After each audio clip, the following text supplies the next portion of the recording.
Hello student, कैसे हैं आप सब। मैं आशा करता हूँ आप सब अच्छे होंगे। आज मैं आपको कुछ टॉपिक्स कराने वाला हूँ। 2-3 टॉपिक होंगे आज, ठीक है। उसमें जो पहला टॉपिक है वो है law of demand. Law of demand जिसे हिंदी में हम कहते हैं मांग का नियम। तो आज हम पहला जो टॉपिक है हमारा वो होगा लॉ ऑफ डिमांड, मांग का नियम। लॉ ऑफ डिमांड, मांग का नियम काफ़ी बच्चों ने पहले पढ़ा हुआ होगा, ठीक है, और काफ़ी बच्चे इसे पहली बार पढ़ेंगे। तो जिन बच्चों ने पहले पढ़ा हुआ है उसके लिए, उनके लिए क्या हो जाएगा, रिवाइज हो जाएगा। और जिन बच्चों ने नहीं भी पढ़ा है तो उनको मैं इस तरीके से पढ़ाऊंगा ना कि उन्हें ना पता भी नहीं चलेगा कितना इजी लॉ है ये। क्योंकि ये जो लॉ है ना बहुत ही सिंपल सा है। आप बाद में यही कहोगे कि ये तो सिंपल सी बात थी, इसको बस एक लॉ में कन्वर्ट कर दिया गया। बहुत ही सिंपल है, ठीक है। चलिए हम स्टार्ट करते हैं। सबसे पहला जो हमारा आज का टॉपिक है वो है लॉ ऑफ डिमांड, मांग का नियम। अब मांग का नियम है क्या? देखिए, मांग का नियम को अगर आपको समझना है तो सिर्फ 2 वर्ड्स की बात है। क्या? मांग का नियम किसी भी वस्तु या सर्विस, मतलब गुड या सर्विस, सेवा, किसी भी वस्तु, हम यहाँ पे वस्तु लेके चलते हैं, किसी भी वस्तु की डिमांड एंड प्राइस में रिलेशन है। क्या है? डिमांड मांग, और प्राइस उसकी कीमत। कीमत और उसकी मांग में क्या है? रिलेशन है। प्राइस एंड डिमांड में रिलेशन। तो सिंपल सी बात है कि प्राइस और डिमांड में रिलेशन ही बताता है क्या? Law of demand. अब कैसा रिलेशन बताता है? जैसे कि मैंने लिखा है, हिंदी इंग्लिश मैंने दोनों में लिख दिया। नोट्स मैंने आपको भेजे ही हुए हैं तो वहाँ भी देख लेना। इंग्लिश की मैंने एक पीडीएफ बना के भेजी थी अलग से, ठीक है। उस पीडीएफ में इंडिफरेंस कर्व था और 2-3 चीज़ें और थी, ठीक है। उसमें सारा इंग्लिश में था। अब देखिए क्या है। The law of demand state that other factor being constant, price and quantity, demand of any goods and service are inversely related to each other. क्या है ये? कि जो प्राइस है और डिमांड है किस चीज़ की, किसी भी वस्तु की, जो प्राइस और डिमांड है ना वो क्या है? इनवर्सली प्रोपोर्शनल है। इनवर्सली प्रोपोर्शन क्या होता है? प्राइस इनवर्सली प्रोपोर्शन का मतलब होता है 1 अपॉन करके। तो यहाँ पे क्या आ जाएगा? डिमांड। क्या आ जाएगा? डिमांड। तो प्राइस और डिमांड में किस तरह का रिलेशन है? Inversely proportional. या हिंदी में क्या कह देंगे, हिंदी में थोड़ा सा पढ़ लेते हैं कि मांग का नियम बताता है कि अन्य कारक स्थिर होने पर। अब ये जो अन्य कारक है ना, ये जो लिखा है अन्य कारक स्थिर होने पर, तो ये अन्य कारक क्या क्या है? ये अन्य कारक आपके ऐसी चीज़ें हैं कि जो अदर चीज़ें हैं, जैसे कि मैंने आपको यूटिलिटी पढ़ाया था और इंडिफरेंस कर पढ़ाया था, उसमें भी आया था। क्या आया था? अन्य कारकों को स्थिर रखने पर। अब अन्य कारक मांग के नियम में क्या क्या है? एक तो अन्य कारक यही है कि कंज्यूमर, जो आपका कंज्यूमर है, जो कंज्यूम कर रहा है, वो उसकी इनकम सेम रहनी चाहिए। ऐसा नहीं होना चाहिए कि उसकी इनकम में चेंज हो गया।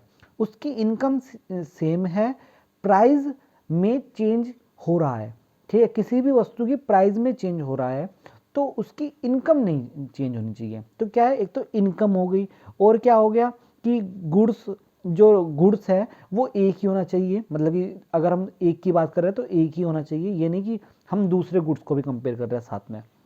क्या है? टेस्ट, जो कंज्यूमर का टेस्ट है वो डेवलप होना चाहिए। जैसे कि हमने लास्ट बार भी बात की थी कि टेस्ट डेवलप होना चाहिए, टेस्ट सेम रहना चाहिए। ऐसा नहीं कि उसे बीच में कुछ और चीज़ पसंद आ जाए।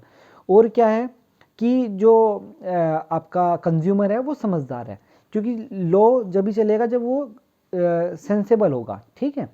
तो ये जो ये कारक हैं अन्य कारक, तो अन्य कारक इस तरह की चीज़ें हैं कि जो कंज्यूमर है उनकी इनकम वगैरह सेम होनी चाहिए। तो ऐसे ऐसे कारक हैं। तो क्या कहता है? मांग का नियम बताता है कि अन्य कारक स्थिर होने पर किसी भी वस्तु और सेवा की कीमत और मात्रा की मांग एक दूसरे के व्युत्क्रमानुपाती होते हैं। जो मैंने अभी बताया, क्या?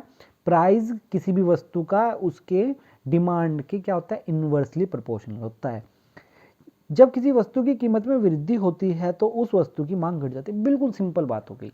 क्या कहता है? अगर ये इन्वर्सली प्रोपोर्शनल है तो इन्वर्सली प्रोपोर्शनल का बात ये है कि प्राइस अगर ज़्यादा होगा, यहाँ पर प्राइस कितना होगा? ज़्यादा होगा, तो डिमांड क्या हो जाएगी? डिमांड कम हो जाएगी। सिंपल सी बात है।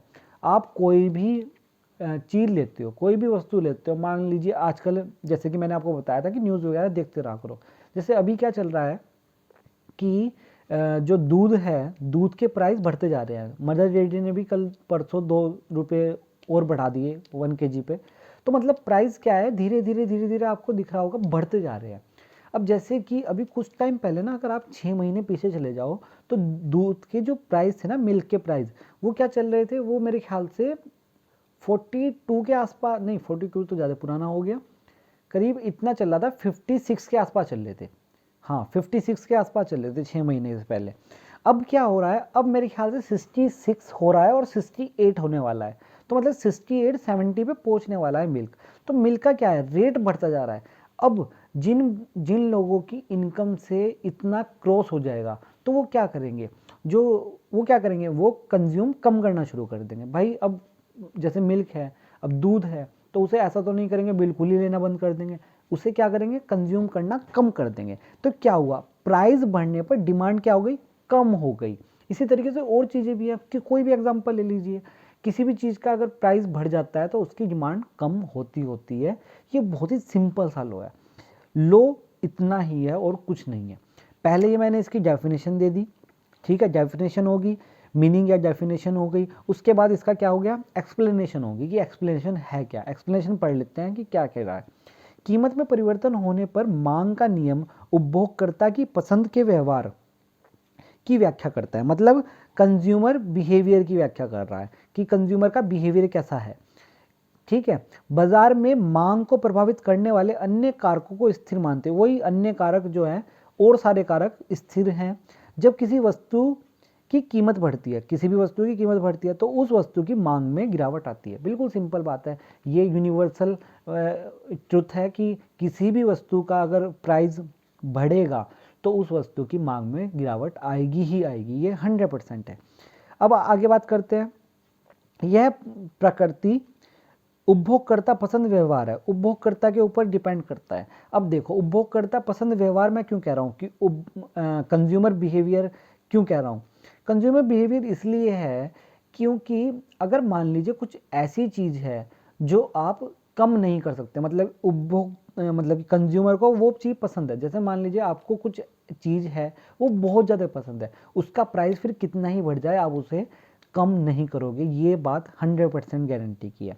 अब बात कर लीजिए हम, ऐसा इसलिए होता है क्योंकि एक उपभोगकर्ता उसी वस्तु के लिए अधिक खर्च करने में हिचकिचाता है। बिल्कुल सही बात है कि उपभोगकर्ता उसी वस्तु के लिए, भाई सेम वस्तु में अगर आप 60 रुपये दे रहे हो और उसी सेम वस्तु में अगले दिन आपको 80 रुपये देने पड़ जाए, तो जो पर्सन है, जो भी आपका, जैसे मैं ही हूँ, अगर मुझे भी किसी वस्तु को 60 रुपये दे के खरीद रहा हूँ मैं, और कल को ही मैं उसे 80 दे के खरीदूँगा, अगर मेरे बजट से वो बाहर जा रही है तो मैं हिचकिचाऊँगा कि भाई लेनी लूँ या ना लूँ। और अगर लूँ भी तो मैं क्या कोशिश करूँगा, मैं थोड़ी कम लूँगा।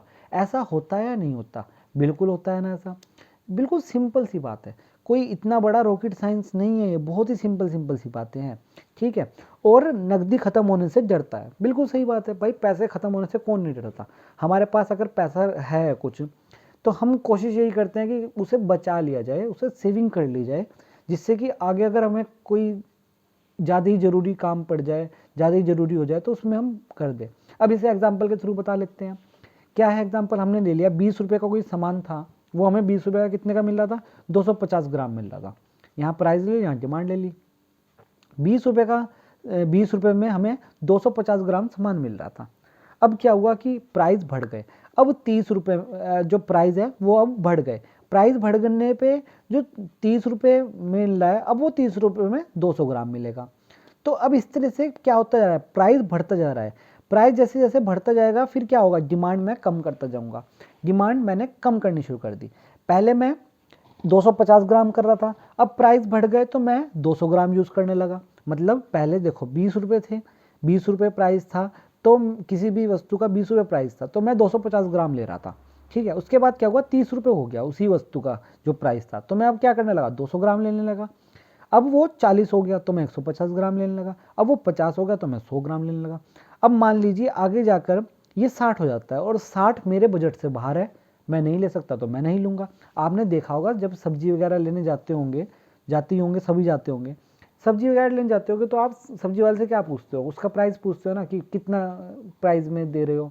तो सब्जी वाला कहता है कि ये कोई भी सब्जी है कि इतने की है, कि भाई 60 रुपये किलो है, तो आप उसे सबसे पहले ये आता है कि हमारे प्राइस में है या नहीं है, ठीक है। अगर जैसे कि मान लीजिए टमाटर है, टमाटर बहुत ही सिंपल एग्जांपल लेके चलते हैं। टमाटर आप लेने गए तो आपने जैसे ही दुकान वाले से पूछा कि टमाटर कितने हैं, तो दुकान वाले ने कहा कि जी मान लीजिए 30 रुपये किलो है। 30 रुपये क्या, यूँ मान लीजिए 20 रुपये किलो का, तो आपके मन में एकदम से आएगा कि 1 किलो ले लेते हैं।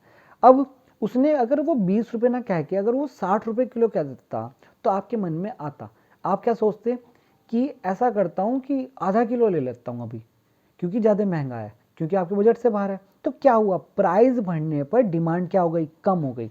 उस जो मैंने ऊपर इधर वो बनाया है, इधर जो टेबल बनाई उसका ही ग्राफ बना दिया। ग्राफ कैसे बना दिया कि जब 50 रुपये का था सामान तो मैं 100 ग्राम ही ले रहा था, जब 40 रुपये का था तो मैं 150 ग्राम ले रहा था। इसी तरह से ग्राफ बन गया और ग्राफ में पॉइंट्स मिल गया, उसे मैंने मिलाते हुए बना दिया और ये आपका ग्राफ बन गया किस किस का, प्राइस डिमांड ग्राफ। इसे हम क्या कहते हैं, प्राइस डिमांड ग्राफ कह देते हैं। ठीक है, प्राइस डिमांड ग्राफ है ये। तो ये आपका बहुत ही सिंपल सा टॉपिक है, बड़ी इजीली आपको समझ में आ गया होगा। इसके एक्सेप्शन भी है कुछ, जैसे क्या क्या है, एक तो आपकी मेडिसिन्स होगी, क्या हो गई, मेडिसिन्स होगी। मेडिसिन्स में क्या होता है कि भाई जितनी भी महंगी हो जाए आप लोगे ही लोगे, ठीक है, ऐसा नहीं है कि आप नहीं लोगे, क्योंकि अगर आपको ज़रूरत है तो आपको लेनी पड़ेगी। ऐसी ही कुछ और चीज़ें, नेसेसरी चीज़ें हैं, जैसे कि आटा वगैरह हो गया, क्योंकि आटा अगर महंगा हो भी जाता है तो रोटी तो खाओगे ही खाओगे, तो उसे हम लेंगे ही लेंगे। और इसमें कुछ चीज़ें ना ऐसी भी हो जाती है जो हम चेंज कर लेते हैं, मतलब कि एक दूसरे से क्या कर लेते हैं, सब्सटीट्यूट कर लेते हैं। जैसे कि अगर मान लीजिए किसका, चाय का जो चाय की जो प्राइस है वो बढ़ जाती है, चाय पत्ती की जो प्राइस है वो बढ़ जाती है, तो आप क्या करोगे, चाय की जगह कॉफ़ी पीने लगोगे। तो ये सब्सटीट्यूट हो जाता है कुछ चीज़ों का। तो हमें उतना नहीं पढ़ना, हमें बिल्कुल सिंपल सा लॉ ऑफ डिमांड, क्योंकि आपके कोर्स में सिर्फ यही दिया गया है, लॉ ऑफ डिमांड। ठीक है, तो अब क्या करना है, सिंपल है, लॉ ऑफ डिमांड में बड़ी इजीली आप समझोगे, प्राइस बढ़ने पर डिमांड कम होती है, बिल्कुल सिंपल सा, इतनी सी बात है। अब आगे जो टॉपिक है वो टॉपिक जो है वो है आपका कैपिटलिस्ट इकोनॉमी, जिसे हम कहते हैं पूंजीवादी अर्थव्यवस्था। अब पूंजीवादी अर्थव्यवस्था जो स्टार्टिंग हुई थी वो कब हुई थी, 1726 में। जो इसके फादर हैं वो कौन है, एडम स्मिथ है। पूंजीवादी अर्थव्यवस्था है क्या, इंग्लिश में आपको नोट्स में मिल जाएगी, मैंने भेजे हुए हैं, हिंदी में मैंने यहाँ पे लिखा हुआ है, हिंदी में समझ लीजिए। तो क्या है पूंजीवादी या कैपिटलिस्ट इकोनॉमी, जहाँ पर जिस मार्केट में किसका कंट्रोल हो, मार्केट में हो आपका बिजनेसमैन का कंट्रोल, वही चीज़ लिखी है। पूंजीवादी अर्थव्यवस्था एक ऐसी प्रणाली है जहाँ निजी संस्थाएं प्राकृतिक संसाधन या पूंजीगत सामान जैसे उत्पादन के कारकों पर नियंत्रित करती है। मतलब कि वही चीज़ें हैं कि भाई जो निजी संस्थाएं हैं, मतलब कि प्राइवेट सेक्टर्स हैं, बिजनेसमैन्स हैं, वो क्या करते हैं, कंट्रोल करते हैं मार्केट पर। और क्या क्या है, पूंजीवादी अर्थव्यवस्था में वस्तुओं और सेवाओं के उत्पादन का मुख्य उद्देश्य लाभ कमाना होता है। बिल्कुल सही है। क्या है कि जो कैपिटलिस्ट इकोनॉमी होता है, बिजनेसमैन जो भी होगा वो क्या करेगा, वो सिर्फ अपने लाभ के बारे में सोचेगा, वो कभी पब्लिक के लाभ के बारे में नहीं सोचेगा, वो सिर्फ अपने लिए सोचेगा, वो सिर्फ लाभ कमाने की सोचेगा। ठीक है, उसके बाद यहाँ सरकार की भूमिका ना के बराबर होती है। ऐसी इकोनॉमी में ना सरकार की भूमिका, जो गवर्नमेंट की भूमिका है ना, वो बिल्कुल ही ना के बराबर होती है, उसका कोई रोल नहीं होता गवर्नमेंट का। पूंजीवादी अर्थव्यवस्था में आय का वितरण असमान है। डिस्ट्रीब्यूशन जो इनकम का है, इनकम का डिस्ट्रीब्यूशन है ना, वो इसमें क्या रहता है, अनबैलेंस्ड रहता है। ठीक है, ये क्या है, कैपिटलिस्ट इकोनॉमी बहुत ही सिंपल सी है। कैपिटलिस्ट इकोनॉमी मैंने नोट्स भेजे हुए हैं, हिंदी में भी लिखवाए हुए हैं, ये मैंने शॉर्ट में लिख दिया समझाने के लिए। हिंदी में मैंने काफ़ी सारा कुछ लिखवाया था, तो वहाँ से पढ़ लेना, बहुत ही सिंपल है। उसके बाद आती है सोशलिस्ट इकोनॉमी। सोशलिस्ट इकोनॉमी जिसे हम हिंदी में कहते हैं समाजवादी अर्थव्यवस्था। एक समाजवादी अर्थव्यवस्था एक ऐसी प्रणाली है जहां उत्पादन के कारक जैसे श्रम, प्राकृतिक संसाधन या पूंजीगत सामान सरकार के नियंत्रण में होती है। वहां किसके नियंत्रण में थी, प्राइवेट सेक्टर के नियंत्रण में थी, मतलब निजी संस्थाओं के नियंत्रण में थी। और यहाँ पर किसके नियंत्रण में, यहाँ पे गवर्नमेंट के नियंत्रण में है, कि गवर्नमेंट ही देखती है। स्टार्ट कब हुआ, 1826 में हुआ, और इसके जो जनक है, जो इसके फादर है, अब देखो जो हमारे फर्स्ट वाले हैं, मतलब कि आपका पूंजीवादी अर्थव्यवस्था, उसमें तो बिल्कुल सीधा सीधा है कि आपको एडम स्मिथ ही मिलेगा लिखा हुआ। पर लेकिन जो यहाँ पर ये है ना सोशलिस्ट और मिक्स में, इसके जो फादर है ना, उसमें थोड़ी सी चीज़ें अजीब है। अजीब क्यों है, क्योंकि ना इनके फादर वैसे देखा जाए तो अगर सोशलिस्ट इकोनॉमी का फादर देखे जाएं तो वैसे तो रॉबर्ट ऑरवे है, रॉबर्ट ऑरवे, बट लेकिन आपको ज़्यादातर बुकों में या नेट पर भी ना कार्ल मार्क्स ही दिखेंगे। ये कुछ चीज़ें ऐसी हैं कि जिसमें अभी भी थोड़ा बहुत है कि उसको मॉडिफाई नहीं किया गया, क्योंकि जब हम हायर एजुकेशन में पढ़ते हैं ना इकोनॉमिक्स को, तो हम पढ़ते हैं कि नहीं, जो मेन जिनका काम था वो तो कोई और था, पर लेकिन अगर आप देखें तो जो कुछ बुक्स में कार्ल मार्क्स का ही नाम दिया गया है, तो इसको ज़्यादातर ये ऐसी चीज़ें हैं जो आती नहीं है कभी भी, क्योंकि इसमें खुद पहले से ही बहुत कन्फ्यूज़न है कि किसका है नाम, ठीक है। तो वैसे अगर आप देखा जाए, अगर कहीं पर आ जाए फ्यूचर में, तो कार्ल मार्क्स ही लगाना, ऑरवे मत लगाना, क्योंकि ऑरवे को बहुत ही मतलब हायर एजुकेशन में यूज़ किया गया है, यहाँ पर कहीं भी यूज़ नहीं किया गया, तो इसलिए मैंने कार्ल मार्क्स से लिखा है। अब क्या करते हैं कि इस अर्थव्यवस्था में वस्तुओं और सेवाओं की कीमत सरकार के देखरेख और नियंत्रण में होती है। बिल्कुल सिंपल सी बात है कि गवर्नमेंट है तो गवर्नमेंट ही उसमें कंट्रोल करेगी इस हर चीज़ पर। मुख्य उद्देश्य आम जनता कल्याण। गवर्नमेंट जब काम करती है तो किसके लिए काम करती है? हमारे लिए काम करती है। गवर्नमेंट को कौन खड़ा करता है? हम खड़ा करते हैं, तो गवर्नमेंट हमारे लिए काम करेगी। सिंपल सी बात है। आगे चलते हैं। निजी क्षेत्र की भूमिका नहीं होती। बिल्कुल सही बात। जब गवर्नमेंट का रोल है पूरी मार्केट में, तो निजी संस्थाओं का क्यों होगा? ठीक है। अब आगे बात करते हैं मिक्स्ड इकोनॉमी की। मिक्स्ड इकोनॉमी का जो स्टार्टिंग हुई थी वो 1929 में हुई थी, और जो इसके फादर थे, मैं फिर से कह रहा हूँ तो बड़ी कन्फ्यूज़न है फादर्स में। इसके फादर जो जनक हैं तो मैंने फिर भी बता दिए हैं, जॉन मेनाल्ड केन्ज हैं, ठीक है। और इन्होंने किस बुक में किया था? The journal theory employment interest of money के अंदर मिक्स इकोनॉमी को डिस्क्राइब किया था। अब मिक्स इकोनॉमी क्या है? मिक्स इकोनॉमी में दोनों पूंजीवादी और समाजवादी दोनों मिक्स एक साथ काम करते हैं, मतलब जो बिजनेसमैन है और गवर्नमेंट है वो एक साथ काम करते हैं। क्या लिखा है? एक मिश्रित अर्थव्यवस्था आर्थिक प्रणाली एक ऐसी प्रणाली है जो पूंजीवादी और समाजवादी दोनों के पहलुओं को जोड़ती है।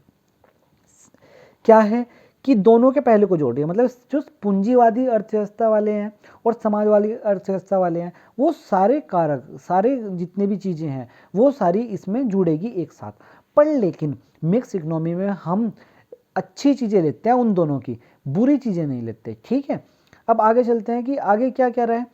ये होगा मिश्रित अर्थव्यवस्था में तीनों क्षेत्र एक साथ मौजूद होते हैं।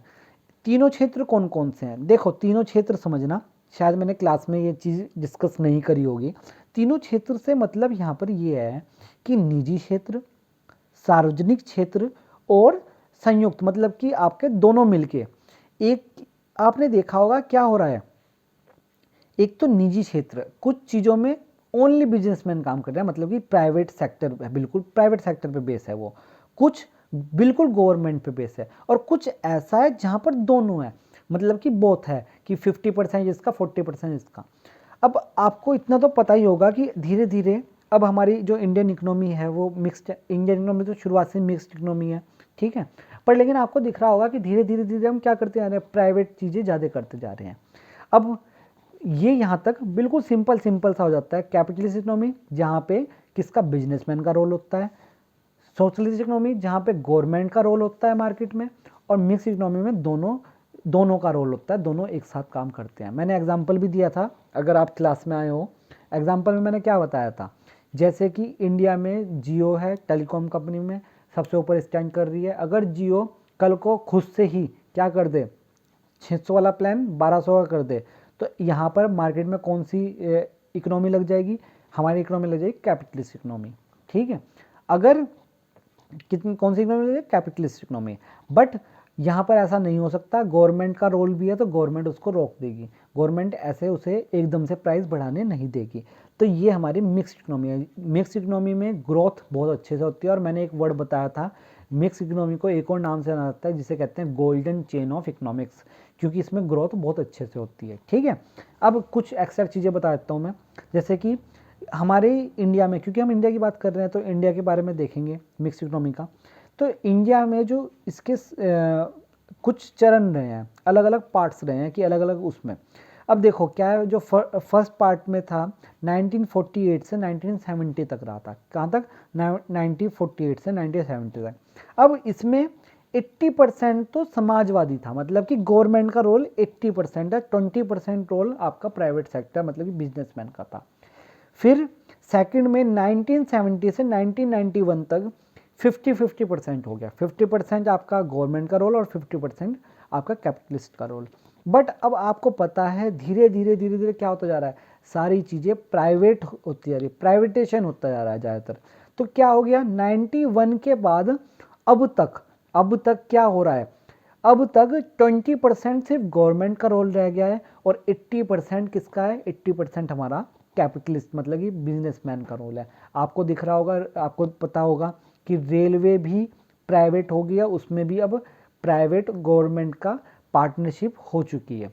ठीक है, पूरी तरीके से रेलवे को गवर्नमेंट ने प्राइवेट में नहीं दिया, उसे क्या किया है पार्टनरशिप। और मैंने क्लास में बताया था, समझाया था वो पार्टनरशिप वाला लॉजिक भी पूरा का पूरा, किस तरीके से पार्टनरशिप वाला वो लॉजिक चलता है कि 40% शेयर 50% शेयर, वो मैंने सारा समझाया था। ठीक है, तो अभी तो उसे डिस्कस नहीं करूँगा क्योंकि क्लास बहुत बड़ी हो जाएगी अगर उसका डिस्कस करने लगे तो आपको चीज़ें समझ में आई। आज मैंने क्या क्या बताया, पहला तो बताया law of demand. Law of demand क्या था कि प्राइस बढ़ने पे डिमांड कम हो जाती है, सिंपल लॉ, सीधा सीधा ग्राफ उसे बना लेना, बहुत ही सिंपल है।